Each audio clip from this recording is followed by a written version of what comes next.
Welcome to Season 1, Episode 4 of the Christian Divorced Woman podcast. This season is called The First 365 Days After Divorce. And today I have with me Grace, Wendy, and Maile, and we are going to be talking about money. So, first of all, for any of you, what were the first financial tasks you had to tackle? I was living with a friend and I wasn't paying any rent. So God provided that. I think that's a biggie. Like the Lord provided many things for me. I didn't know what it was going to be like. But I already had a bank account. So thankfully, so even though I was told, by people, you shouldn't have a separate bank account, you know what I'm talking about. Yeah. I kept it. I was rebellious and I kept it. So I was really glad that I did that.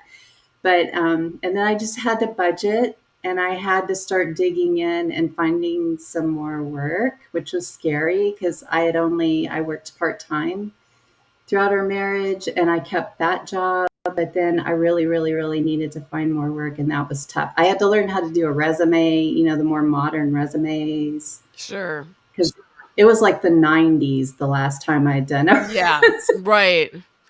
So that was some stuff that I had to do. Yeah. Okay. Any of the rest of you? For me, after moving out, fast forward the divorce after a separation for about a year, the divorce was becoming finalized. I had a lot of debt, and it was credit card debt, and it was all in my name. My ex had been going to school full time for a few years, so I was the only one working, and we both had kids and custody of the kids, so kids lived with us. It was a lot that I was carrying, and as a result, we racked up credit card debt. Even though it was in my name. So that was really scary when I was getting to the finalization of divorce, and he didn't want to go to court and go through all the financial things. He wasn't very cooperative. He kind of went totally MIA. And one of the hardest decisions I had to make was if I was going to fight for him to pay half of that or just start working away at that debt and seeing it as basically my ransom. And Sure. it's part of what I needed to do to get free. And that took a lot of thought management. And of course, I got support and coaching on that decision. But I just had to stay laser focused on getting free. And if it meant that I'm going to have to pay down this debt by myself, it would be worth it. And it was. So that was a really hard decision. And it took a few years. But I'm really glad I did it because all the while I was emotionally and physically and mentally, spiritually, so much more at peace. Wow. Yeah. It was worth every dollar and every bill. Wow. Yeah, sometimes our peace is letting go of the fight and getting that peace back can make all the difference in the world. Yep. Grace, do you remember worrying or thinking about finances? Yes, I worried about finances, but Miley, that's amazing. I mean, that's very inspiring. Yeah, I did because I'm an accountant, so I'm always Oh, worried about money. I'm always thinking about money things. So I mean, it's yeah. Anyway, and yeah. I think about it all aspects of it. I can go crazy. Um, but anyway, yeah. So I started. When I started thinking about filing for divorce was when I started thinking about money, about the money, post divorce, right? I'm Sure. thinking about it while I'm trying to decide whether I should file for divorce. So, yeah, so yeah, and I could see at that time when I put in, what I thought would be our expenses, our meaning my son and my expenses, and versus my income at that time, I knew I was short, and I knew how much I was short, and so that was a worry for me. Um, So anyway, yeah. So I guess as far as the first three things I had to do is open a checking account and apply for credit cards, Yeah. and then of course change my payroll deposits to my checking account. And the other thing is canceling the phone that I was on the phone plan. My kids and I were on the phone plan with my ex, so I had to create a new phone plan for me and my kids. Yeah, those were probably the first few financial things that I had to do. Yeah. Notice, I mean, I've I'm in the middle of you know, I have several children who have graduated already, and there's still some coming up. And so I feel like every other year we go through this where I help them to open up their checking account, get their first job, get their first credit card so they can start building credit score, learn how to do automatic deposits, learn how to do, all of those things with my kids. But some of us, like I didn't really learn how to do that Mm. because I didn't learn how to do that. I just kind of went from my family home to college and maybe a little bit after college, but then I got married. And then the husband took over that because where when, my spiritual environment was like the husband's the head of the home, so he takes care of the finances. It's not always like that with all Christian marriages, but with mine it was like that. And so I didn't really worry about finances or think about them. So I remember going through that with my kids, and then I had to go through that myself. And one of the things that helped me was to just think, well, this is what everyone eventually has to go through. Whether you're 18 or you're 58, you're probably going to have to go through it at some point. And if my kids can do it at 18, I can do it I was probably 48 when I started doing all of that stuff. But still, you know, better late than never, right? And it was so empowering. Oh my gosh, it was so empowering to have my own bank account, my own credit card, my own job, where I was making money and bringing money in. Yeah. Okay, so did any of you have to create a post-divorce budget? And if so, how did you go about figuring out what you needed, what you could live without? Because I'm sure, you had to decide, well, I can't now, I'm not married, we don't have a shared income anymore. So I guess I won't be able to do those things. Any budgeting tips that you want to share with everyone? Well, for me, I think I shared earlier that my ex had been in school for a couple of years, so I was carrying a lot of weight financially in our home.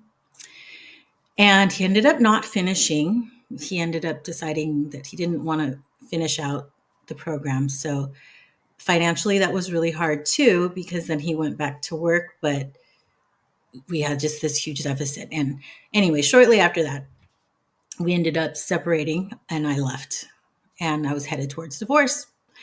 And as far as the budget, I didn't have a budget. I know that some people are able to have this well planned divorce and like a 90-day plan. Unfortunately, I didn't. And I just abruptly had to leave. So I ended up finding a place and I got into a program. And it was a program that would help me with budgeting. I was living in a Section 8 housing authority neighborhood in my city. And I was thankful I got in, but it was also really humbling. I know that the director brought me in because I knew someone in the neighborhood, but also Okay. because there was physical abuse. So that was a life-saving gift, but also really humbling. So I didn't have a budget, but I had to be okay with things being different. And in that program, I had to let somebody help me each month with the budget, and the director did. And that was something that was way out of my comfort zone. Even having a budget and looking through credit scores and figuring out food and all those kinds of things. But I really learned a lot. It was extremely humbling and empowering along the way, too. Yeah. So, Yeah. and within that budget too, learning to budget, um, I learned that it's okay if I have the food ministry at church help me I mean, Yes. I always was involved in giving to the food bank, and it was a time where I needed help. And it was actually a beautiful thing. And it really saved me a lot of times, even at holidays. Wow. And I didn't ever think I would be in that situation or experience that. And I, I really just was overwhelmed with how, um, even without having a budget, I was able to make it through. Yeah. Wow. I wish that they had that kind of education really for everyone because I sort of assumed that people know that stuff. Nobody knows that stuff out of the gate. We all had to learn it somewhere, right? And they don't really teach that stuff in schools. Unless your parent walks you through that, you don't learn those things. I'm glad you had a chance. So with the program, I'm assuming was with the housing situation that you had, they provided that extra education then for you? They did. It was actually a requirement Okay. that a home visit every month. I was terrified of having a home visit and going through my finances every month, but it became so helpful. It was such a blessing, and it was a lot of guidance, not scolding, which is what I was afraid of. That's amazing. And, but along the way, I did have to learn, and I'm getting coaching from the director with this. I had to learn that it's okay. You're not going to be getting facials and massages and doing your nails and all these eating out excessively things that I had done sometimes. For a season, I really had to cut back. But Yeah. again, it was like paying a ransom. I was doing it. I remember telling myself, I'm doing this for my freedom and for my son. We're in this peaceful place now. It's a new beginning. I'm learning about myself, and I'm learning about what I like and dislike. And I was like getting to know me again because I was so broken and so just dead inside. So even though I was cutting back, I felt like I was really growing in a lot of other areas. Yeah. Yeah. We could even segue too into because this is still about budget, but setting because you brought up a good point. How do you set those financial priorities when there's not enough money to do all of the things that you maybe used to do when you were married? Um, I I went from a two income family just recently to now I'm a one income family. And I remember when I was a two income family, I remember reading I think his name is Remit Sethi. Does that sound familiar? Remit Sethi. He has a book called now it's drawing I'm drawing a blank. Do you guys know what it's called? It's your something about your rich life or your anyways, I'll put it in the show notes, okay? Once I figure out what it's called. But um he talks about living your rich life, and he's not talking about like having a lot of money and being rich money wise. He just means that you use the money that you have for the most important things to you personally. So on a limited budget, you could have like two people with the exact same amount of money living in the same, with the same kind of bills and the same amount of discretionary spending money, but their rich life might look like going on a trip once a year. And so they save all of their discretionary money for this one trip that they go on once a year. And then they live frugally the rest of the year because for them, the rich life is traveling. Whereas another one loves to eat out and loves to go out with friends. And so for them, their rich life is being able to use their discretionary money to eat out. That's the rich life for them. For another one, it's like, I love to take classes or buy books because for them, that reminds me of what you shared, Grace. For them, that's like the rich life for me is just learning, and I love to learn. So rich is not about like having financial wealth, but about having an enriched life. And I loved that perspective. So when I went to make my budget, my single mom budget, um, you have to first of all make sure that all of your bills are covered, all of the bills, and including bills that come up once a year. There's like the your car tabs, or your life insurance policy has to be renewed every year, things like that. Um, for me, my phone bill, I just switched to Mint Mobile. I'm saving a ton of money because we don't use very many gigabytes. So I was able to go down with all of my kids. We were all able to go down to the smallest amount of gigabytes and $15 a month per person. And then if you pay by the year, but still it's a 1 year, so for four of us, it's it's like $700 or $800 for the year. But you have to budget that too. So you set aside a little bit of money aside in the budget for that as well. And then after that, you've got discretionary money. And that's where you have to sit down and decide, okay, maybe I used to, like you were saying, Miley, I used to, when I was in a 2 income family, I used to get my nails done. I didn't, but maybe you did. I don't know. I'm not a nails person. I've tried to be a nails person. I really wanted to be one. I love beautiful nails. I'm always telling people, "Oh my gosh, your nails are so pretty. I just want to like look at them all day." But it destroyed my nail. It destroyed my nails when I tried to do that. So I don't do that anymore, but having nails might be really important to you, or having a massage, every once a month or every other week or whatever might be really important to you, or having money to go work out at a gym might be really important to you. Then that's where you make those decisions. And I personally think that is empowering, because now it's not being dictated to me by someone else.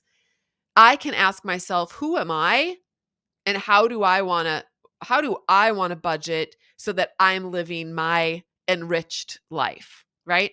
So how did you guys kind of figure that out for yourselves? And I'd be curious to know, what's a rich life to each one of you now that you're divorced? Natalie, For me, I really love all the things that you said, that it's empowering, and also that you're not just thinking budget, budget, budget, cut down on everything, but it's more like, what is important to me? What is a rich life? Because I do know who you're talking about, because I saw his Netflix show and I remember really loving it, because there's been some uh, budget gurus in the past, that all they emphasize is, cutting down your credit cards, and just budgeting and living this really, I don't know, almost like a no frills life.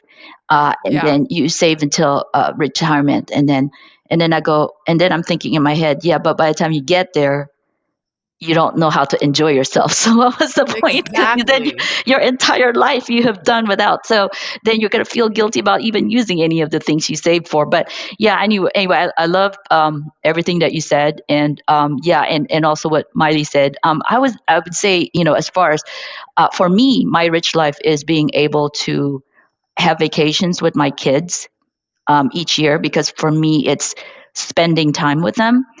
And so we have been creative. The first year, we just had a staycation.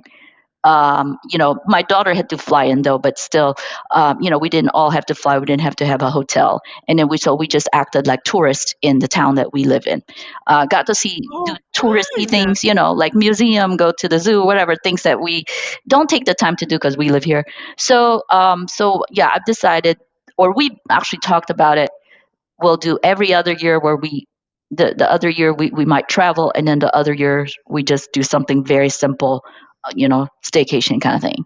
So yeah, as far as budgeting, for me the first step I would say is just, for me I just use Excel, and I just kept a record. I went through the last year of expenses. So I started doing this, when I was thinking about getting a divorce. So I just, we tended to charge everything in our credit cards, although, we were paying off our credit cards, but that kind of Mhm. gave us a record of all the expenses. So I just totaled, for each category, whatever's groceries, clothes, entertainment, just totaled it for the year, utilities, and then divided by 12 and see what the monthly, Oh, you know, expenses are on yeah. the average. And it kind of like allocated some that to my ex, so that I know, like, for me and my kids what that would be, and then compared it to my income.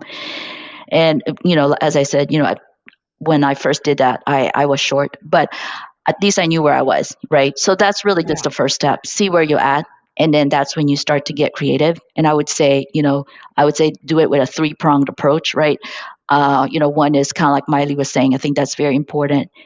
Cut down the most expensive debt that you have. The first approach is manage your debt, right? Is That's one aspect of it. So credit card debts are usually the most expensive debt. So I'd start there.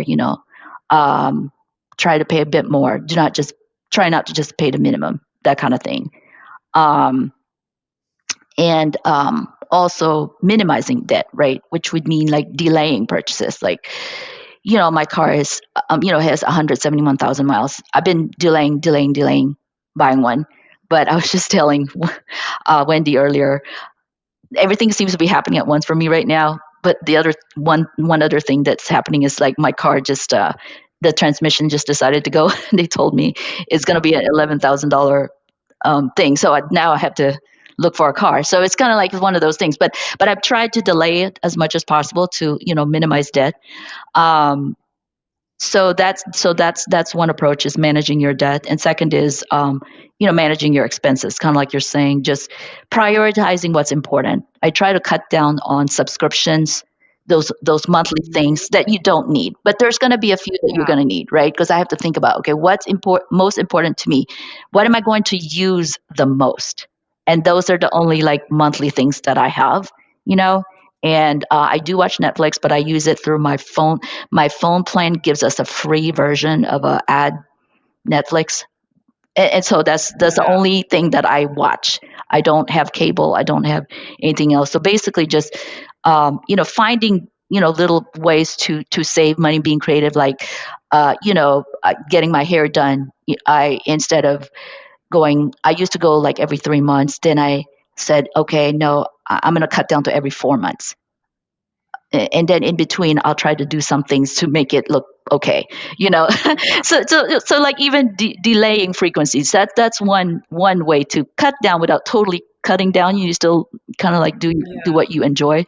um and I like like Miley says, if there's help, get it. I mean, there's no pride thing here, and it's okay, that's there for you. God, that's God's provision, right?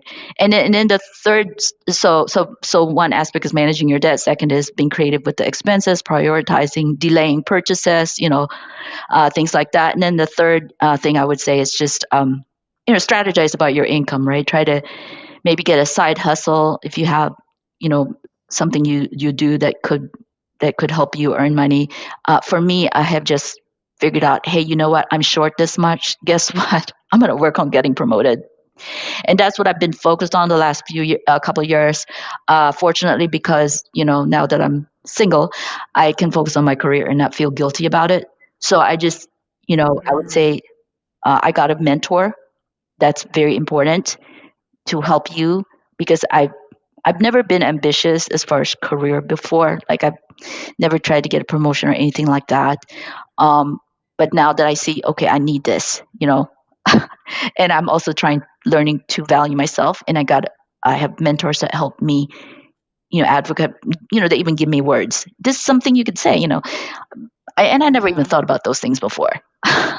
Yeah. So basically help me strategize, how do I get promoted? But that also means you will need to put in the effort to try to qualify yourself for that next thing. So that's the third aspect, which is, work on your trying to find income, right? Because Remit does say that too. Sometimes he'll say, get a second job or do some things that would help you, with your on the income side of things. Yeah. Yeah. One thing that hasn't been mentioned yet too is to also in your budget set aside some for savings, whether it's to put in your well, hopefully if you're working, hopefully your workplace will have a 401k set up for you, but putting as much as you can into your 401k, and then also other investments if you can, or even just uh a high interest savings account. Like, just even I just went online and found one that was 4.5% when I was getting nothing in my Wells Fargo savings account. I was getting nothing, a few pennies. And I can get a lot more than that at 4.5% in this other account. It's super easy to open those things up. And it's super easy to transfer money. I didn't know. If we don't know, it seems overwhelming, and it's like, oh, that seems like really complicated and I don't know that I can do that. It's so easy, and there's so much information online that will walk you through, even just doing a search that will walk you through that. What you said about subscriptions too. We had before, when I was married, we had so many subscriptions. They were all in my husband's. He just had he wanted to have everything. He was paying hundreds of dollars a month for subscriptions we weren't even using. So then when we got the divorce, I was like, what do we actually watch? We watched Netflix and Amazon Prime, basically.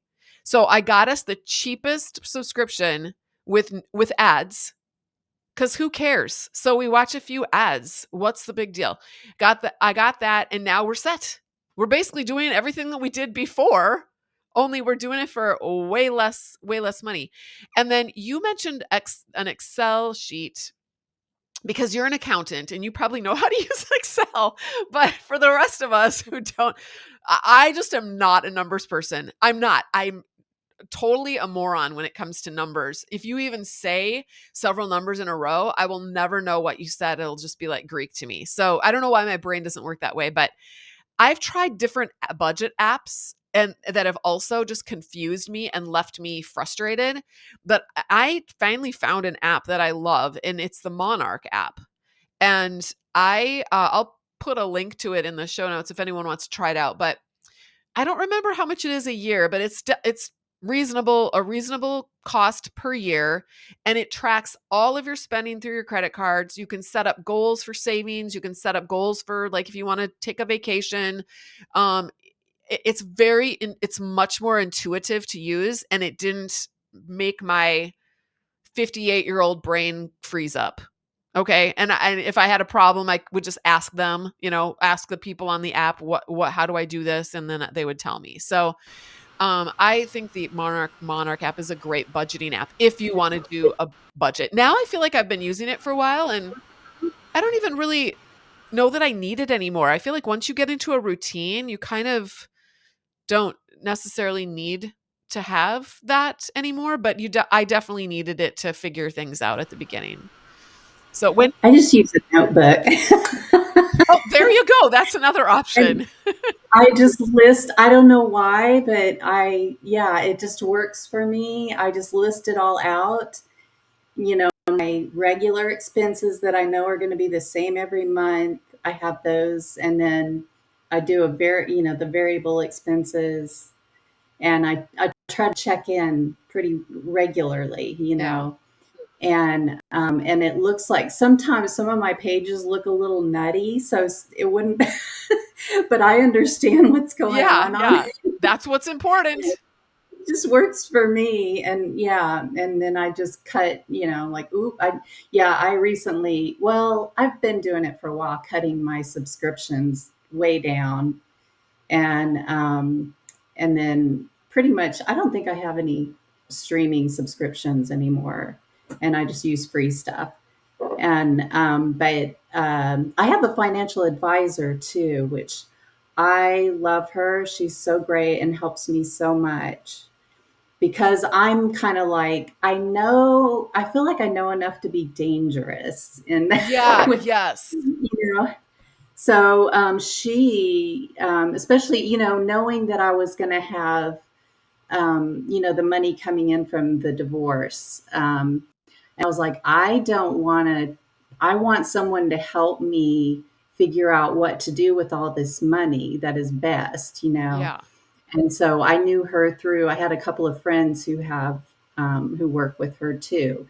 And she has been an absolute lifesaver, because she's helped me, get the 401k money and know how to invest it in the best way Yeah. and wisest way and everything. So that was huge. So, but yeah, I have those things. And I feel like I kind of threw spaghetti at the walls to see what was sticking for a while, with all the financial stuff, because trying to look at what I could do for work, cutting down my budget, finding a financial advisor. And I also applied for subsidized housing here because I didn't know what was going to happen. But we have like a dear waiting list here. By the time they were like, "Oh, we got a place for you." I had the money to be able to buy a place. Oh, nice. Oh, good. But that's fine, in that moment, I was like, okay, that it worked out. But I just was trying to like put out all the different things I could do. and whatever worked out was what needed to work out, Yeah. Right. And so, Yeah. yeah. Yep. And I've been investing in myself. I spend a little more on what I eat. Like I cook my meals. I cook all my meals, but I invest more time and money in some healthy, lots of vegetables and cooking my own stuff. So I have more endurance. So I'm actually able to work more and more because I've got the physical capacity, Yes. if that makes sense. Yes. So that's been a long term thing, but I'm adding more and more work to my repertoire, however you say that, because of that. So, Yeah. That's so good. I want to second the advice about having a financial advisor. And the nice thing about, because mine has also been a godsend to me and has helped me figure out so many knots in my situation. And I think if I didn't have him, I would not have the investment accounts that I have, and they would not be growing the way that they're growing. So to me, it's very worth it to have a financial advisor if you can find a good one who's not just cheating you.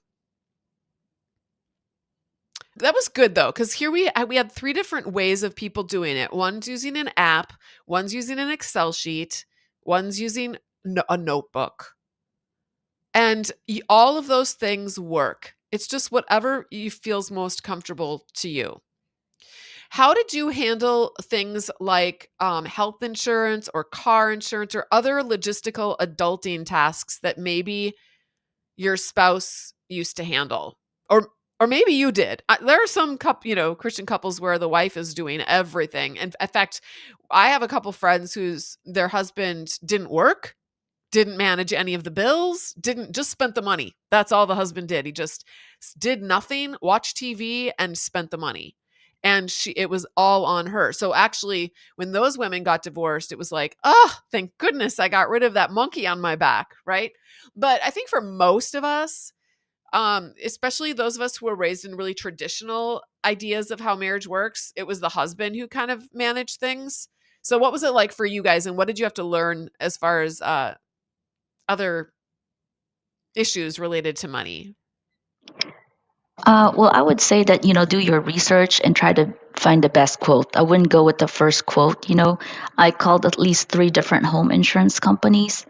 And it's surprisingly, there could be a big difference. Also, bundling home and car insurance usually saves a lot of money. You just have to Yes. compare. Same with car insurance. I get a whole lot of flyers every year from different insurance agents, and I would just call them all and just compare the quotes. Of course, I want the same coverage, and then comparing the same apples to apples kind of thing. Of course, that is also one benefit of delaying purchasing a new car is that I could just keep the liability part of the insurance, which is cheaper. In Texas, well, of course, every state is different. In Texas, you're only required really to have liability insurance. But once you get a new car, of course, it's usually wiser to have comprehensive. So things like that. So I compared a lot. I didn't just take the first quote. I think to me that's important. Doing your research. Yeah. Yeah. I was just talking to my son, and I'm thinking about switching car insurance also. He said, and I haven't looked into this, unfortunately. I wish I probably should have done that before recording this episode, but he said Progressive car insurance has a private. Do any of you guys know this? They have a private branch so usually if you want to get Progressive car insurance, you'll go through a middleman. So you'll go through a company who sells insurance, and then they'll find an insurance company that gives you the cheapest price for your car.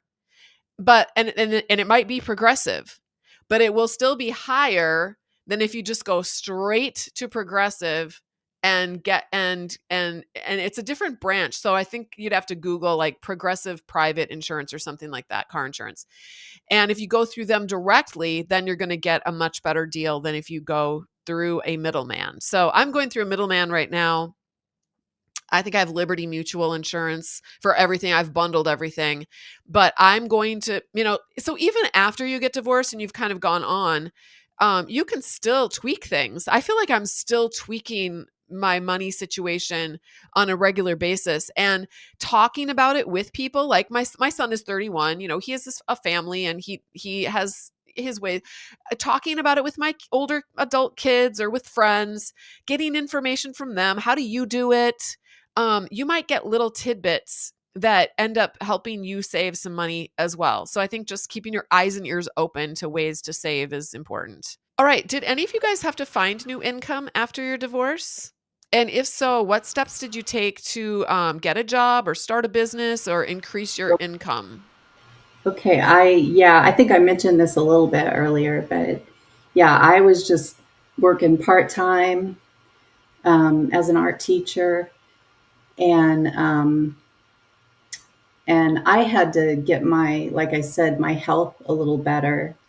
But as I was getting better, working on that, I did I have a bunch of online shops and things like that. So I was constantly like, researching and working on, again, that for me, throwing a lot of spaghetti at the wall and seeing what stuck, and so doing those things, putting out tons of resumes, trying to see if I could get some remote work.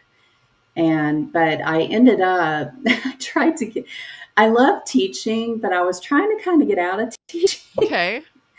But teaching kept coming back to me. And so I was like, okay, I guess I'm going to be a teacher right now. And now I'm kind of back comfortable with it again. But as I started being able to add more teaching to my schedule, and I had a friend who knew I needed work, and I started privately tutoring families that the kids needed help with reading and math in the evenings. So my degree is in education, Okay. actually. I've had like lots of different, I feel like it's just a whole bunch of side gigs that Mhm. I've put together, and that works really well for me as it turns out, because I've got a much more flexible schedule. And yeah, I can just, in the afternoon, I have a thing. In the evening, I might have a thing. Some days I might have something in the morning. I mean, people find out you're an artist. Sometimes you get commission work too. So recently I did a sign for someone's wedding. They just found out because someone was like, oh, I know an artist. She might be able to do it. And that was funny because, try new things. Let yourself try new things because it's scary. I was like, I can't do for years I was like, I can't do lettering. I'm not good at lettering. I'm an artist, but not. And then that came to me and I was like, well, I did a little bit of research. I was like, okay. And you did it. I did it. She actually, yeah, she really loved it. I couldn't believe it. That was a wonderful, like, confidence booster and Yeah. everything. But anyway, so that was a chunk of money. Anyway, all that to say, I did lots of things and it's worked out for me. So it's not always just like get a 9 to 5 job and Yeah. I don't know. Yeah. That's a good example of like a one pathway. Do you have a website where you sell your art? Maybe you could share it in case people, because I can almost hear people saying, well, where does she sell her art? I want to look at that. They're curious. Oh, thank you. I'm under Wencat Designs. Whoops. Wenkat Designs. I'm on Etsy. You can find me on, probably the easiest is Instagram at Wencat Designs. And then I've got a Linktree link on there where people can see all my different things that I do. All right. I will Thank put that in the show you. notes. Yeah. Yeah, I think there's a lot of creative people in the Christian women that I have met who are divorced. So I might be coming from a different perspective because I'm not into arts. I don't write books and I don't paint or do anything artsy. So I'm more from just I guess from the corporate world. I would say, I've mentioned it a little bit before, where I got a mentor. I actually started out working for a company for about 4 years, and then now I'm in a new company that I started working for in January. But yeah, so in both places, I joined the mentorship program. Now, and I think that's very important, especially for a lot of us who may not even see our own value, somebody else actually could point it out and give you permission to advocate for yourself. Um, and I would say I would be open minded about mentorship, like, because, you know, I took a lot of time off from work. I started out working full time, but then when I got married, I quit working. I was a stay at home mom. I homeschooled for many years. So then went back to the world, corporate world, um, many years later after my youngest graduated from high school. So I was pretty much starting over. Well, yeah, I did start all over. But so, I guess what I was going to say is, my mentors have been younger than me. And you need to be open to that. Oftentimes we think, like, we need to find someone older or whatever, but, they're ahead of me career wise, because, they've been working all this time. So, and it doesn't, and you don't have to be looking for a younger person either. I'm just saying, just be open, you know, to whoever is available. Um, they've given me really good advice. Um, also, I would say, for the corporate world, it's good to have an updated resume, kind of like Wendy was saying earlier, and I got help, with that, from someone in the Flying Brief program as well, and that's very helpful. And even, practicing mock interviews with whoever can help you with that. Those are good, kind of painful, but good exercise. If you're looking for a job, and for me, trying, like, this new job that I started in January, I had to. Um, send resumes out and get interviewed. So those things are helpful. And then also, one thing that one of my mentors had suggested I do was take this test called Principles U. Basically, it's like a personality test, but it's in the aspect of a role at work that you might find more fulfilling. Um, so I thought that was eye opening for me, because it just really showed me it's just a different way of getting to know yourself as well, more on the work role. And it doesn't even have to be work role. It could be a role in a nonprofit, or whatever. So that was very helpful for me when I was then trying to decide which direction to go. I kept that in mind, and I'm so glad I did, because I find it, the job, more fulfilling as a result. Um, Okay. so yeah, so those would be oh, and get on LinkedIn. If you're in the corporate world, get on LinkedIn, have a updated profile, things like that. That's where I For found my sure. my new job as well. Yeah. Oh, for sure. LinkedIn is like huge. Yeah. I think we're going to close this episode by going around and maybe offering one small money saving hack that has made a big difference for you. Just to give listeners a quick win. I'll start. A money saving hack for me.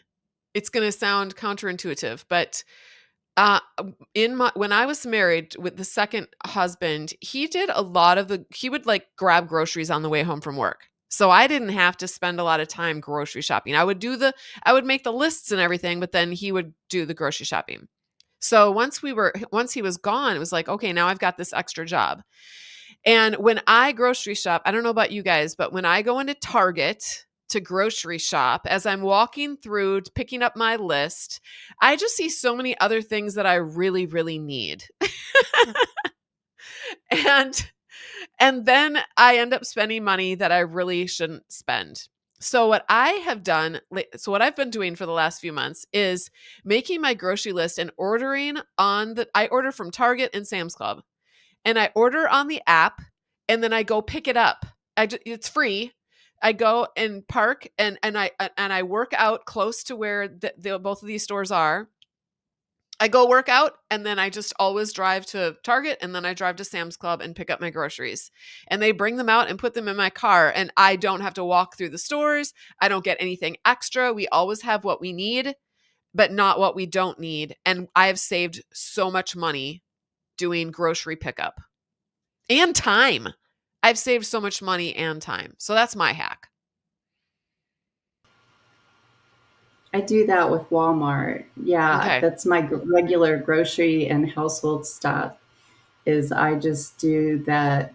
Um, yeah, I shop on the app and I go pick it up on my way home from tutoring. Yeah. And yeah, same thing, out walking through the store, even at Walmart, I was like, ooh, I want that, Oh, the stuff on the totally. end caps and stuff, right? And yeah, the other thing, I I've been trying to be better about not ordering stuff that has to be shipped to me. It would have to take a while, I'd have to wait a while, and that's good for me. And also, if I get it and I'll get on something and just put it in my cart, or I'll save it for later on an app, and then I'll go to bed. I'll leave it. And then half the time I forget about the item and I'm like, oh, I can let that go. That was just a little itch. Yeah. And that saved me a lot of money personally. Yeah, I've done some of the things you guys have done too. That's great. I do online shopping as well, just so I'm not tempted. And also, I see the total as I'm adding things to the cart. So I'm like, oops, I guess I got to Oh, cut that sure. out next time, maybe. So I see the total. It's good to know. Yeah, and of course, like I said before, just slowing down the frequency of things. Like whether it's my hair or whatever it is. There's many other things I Yeah. do. I got rid of fitness, like subscriptions to gyms. Um, I get okay, old fashioned now.